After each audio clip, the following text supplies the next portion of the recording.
Buat yang masih penasaran kenapa Indonesia gagal ke final karena dikalahkan Australia di semifinal, malam ini jawabannya terlihat dengan jelas. Jadi sekarang kita sudah tahu kenapa Indonesia kalah di semifinal. Karena memang tim yang mengalahkan kita ini bukan tim biasa, ini tim yang memang sudah punya permainan yang matang dan terbukti di final mereka baru saja menghancurkan Thailand dengan skor 2-0. Australia layak menjadi juara di ajang ASEAN Under-19 Boys Championship 2026. Sobat-sobat Papatola Football dimanapun kalian, baru saja selesai pertandingan Australia menghadapi Thailand di babak final. Dan ini adalah review matchnya. Tapi sebelumnya jangan lupa kalian untuk like, share, subscribe, dan berikan komentar terbaik kalian sobat. Kita mulai saja pelan-pelan.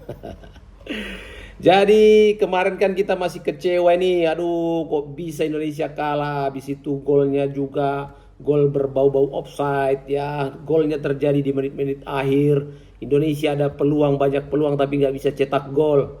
Akhirnya terjawab bahwa memang permainan Australia atau untuk mengalahkan Australia bukan hal yang mudah. Terbukti Thailand yang begitu superior juga di babak penyisian grup semifinal ya, semifinal mereka mengalahkan Kamboja 4-0.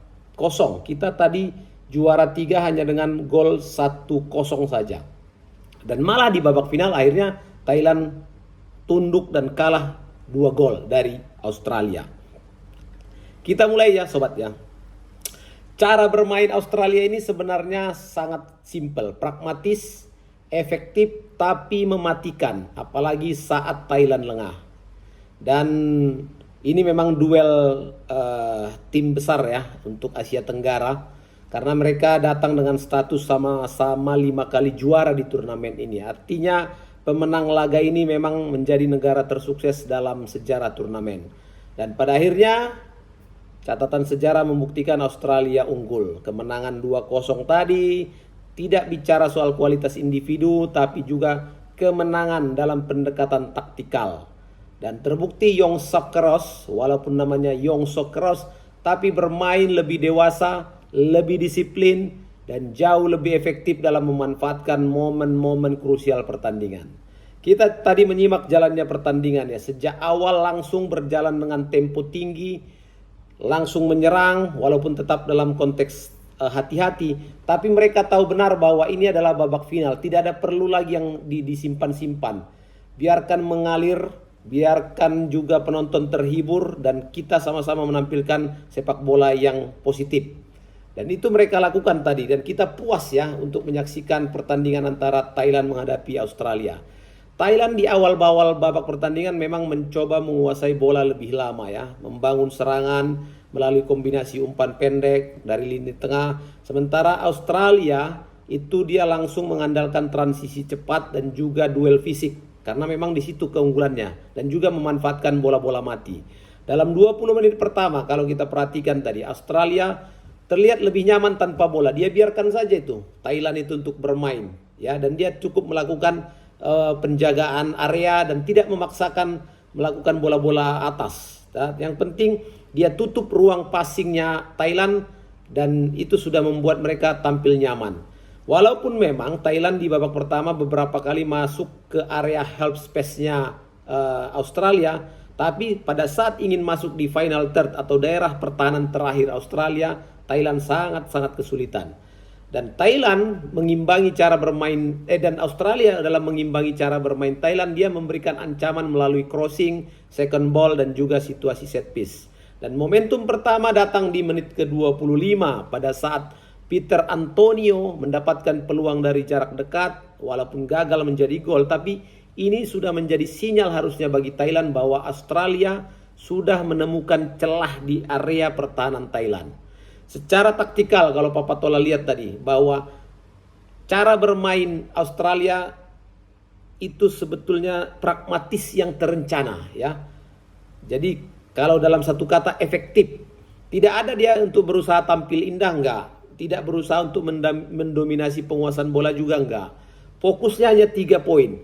Menang duel fisik, menyerang area kotak penalti secepat mungkin, dan berusaha membuat lawan melakukan kesalahan dan memanfaatkan kesalahan tersebut. Dan pendekatan ini terlihat sepanjang pertandingan. Jadi kalau Thailand membangun serangan dari belakang, Australia melakukan pressing secara situasional.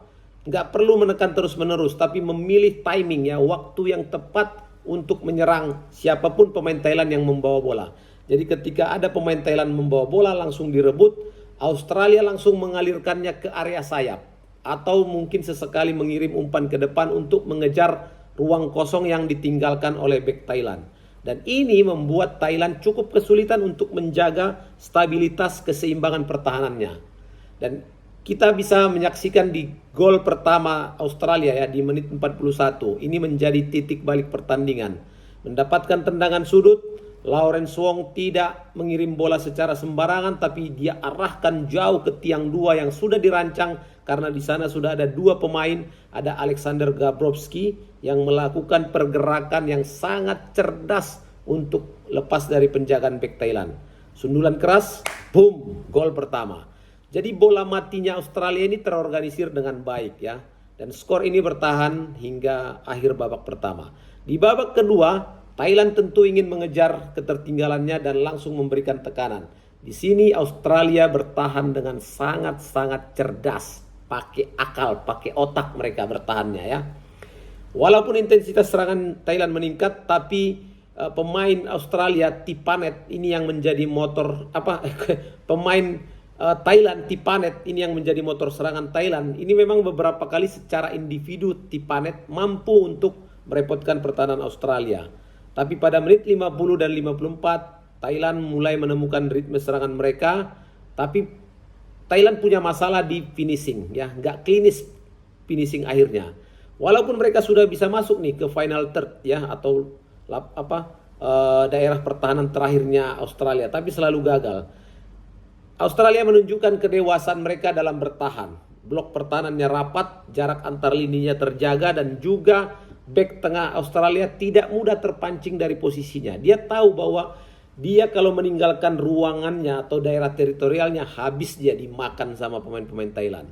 Nah, momen yang bisa mengubah jalannya laga ini waktu peluang emas Thailand datang di menit 62. Di mana Tatu mendapatkan kesempatan dari jarak dekat, tapi situasi sebenarnya menjadi peluang terbaik Thailand ya.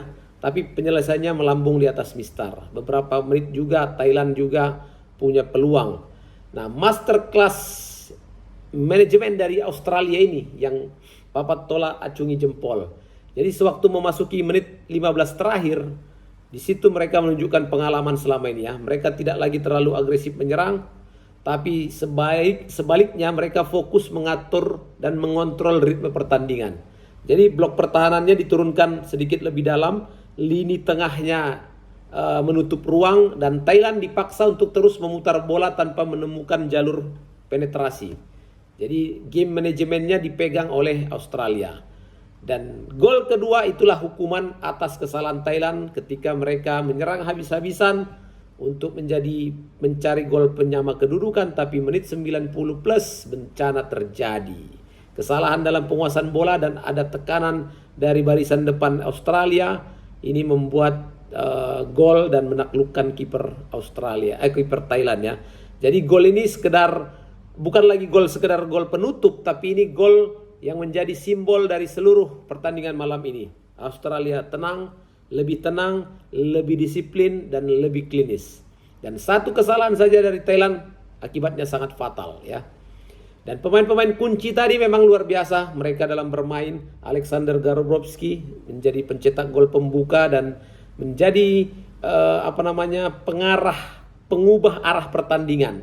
Dan selain golnya, pergerakan si Garbowski ini juga sering merepotkan pertahanan dari Thailand. Ada juga pemain kunci Australia, Lawrence Wong, Beckham Baker, ini masuk sebagai pemain cadangan. Dia masuk dan golnya pada injury time memastikan Thailand kalah di final. Lini belakang Australia juga sepanjang permainan juga menunjukkan kedewasaan dalam bermain.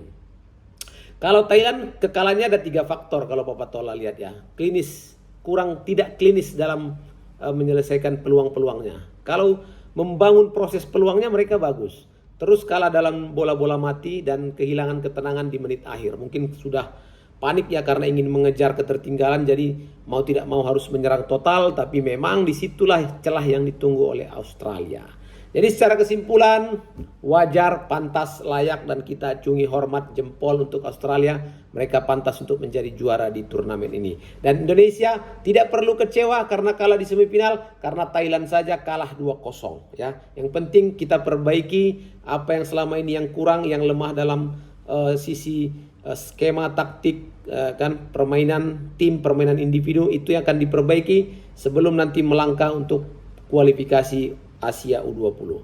Terima kasih sobat-sobatku yang sudah menyaksikan video review match ini. Jangan lupa kalian untuk like, share, subscribe, dan jangan lupa untuk berikan komentar terbaik. Assalamualaikum warahmatullahi wabarakatuh.